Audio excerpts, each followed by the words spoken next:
À la lecture de Romains 5, 12, 15, 19, nous voyons qu'ici la parole nous enseigne que nous sommes dépouillés du vieil homme, ou plutôt littéralement que nous avons quitté ou rejeté le vieil homme pour revêtir l'homme nouveau. Le même mot se trouve en Hébreux 12, 1. Donc rejetons tout fardeau et le péché qui nous enveloppe si facilement. Nous avons abandonné le vieil homme, ou nous nous en sommes dépouillés.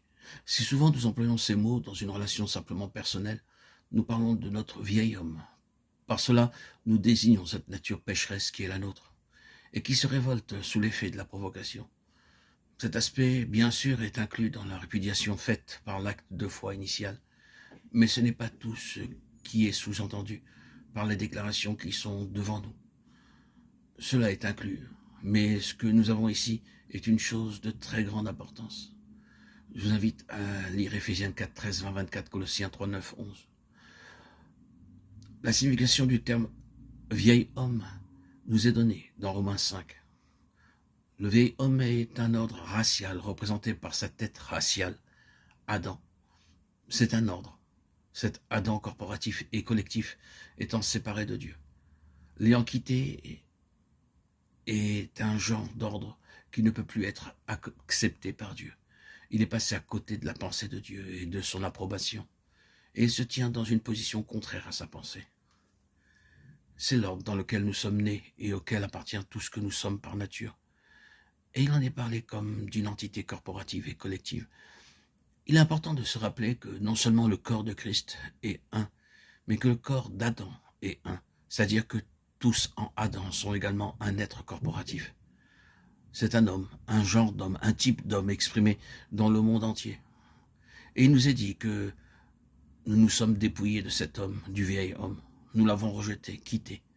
Nous l'avons enseveli dans le tombeau de la même manière que nous y déposons un cadavre. Le corps de quelqu'un qui a quitté cette vie est mis à part. Ce n'est plus l'endroit où il demeure. Il a abandonné ce corps et nous donnons suite à ce fait en abandonnant pareillement ce corps. Or, comme croyants, nous sommes dépouillés du type de l'ordre du système d'Adam. Nous avons abandonné ce grand homme collectif d'un certain genre, d'un certain ordre. Puis, il nous est dit de plus qu'en Christ, nous avons revêtu le nouvel homme. Cela aussi est souvent pensé comme étant une affaire simplement personnelle, une question individuelle. C'est-à-dire, dans notre conception, le nouvel homme est un genre de vie et de nature personnelle nouvelle. C'est vrai, mais il y a bien plus que cela.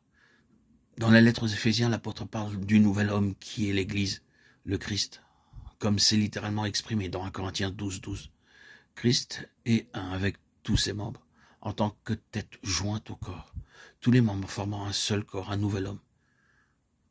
C'est un homme collectif et corporatif, un homme d'un nouvel ordre, qui n'est pas Adam, mais Christ, où Christ est tout et en tous, Colossiens 3, 11.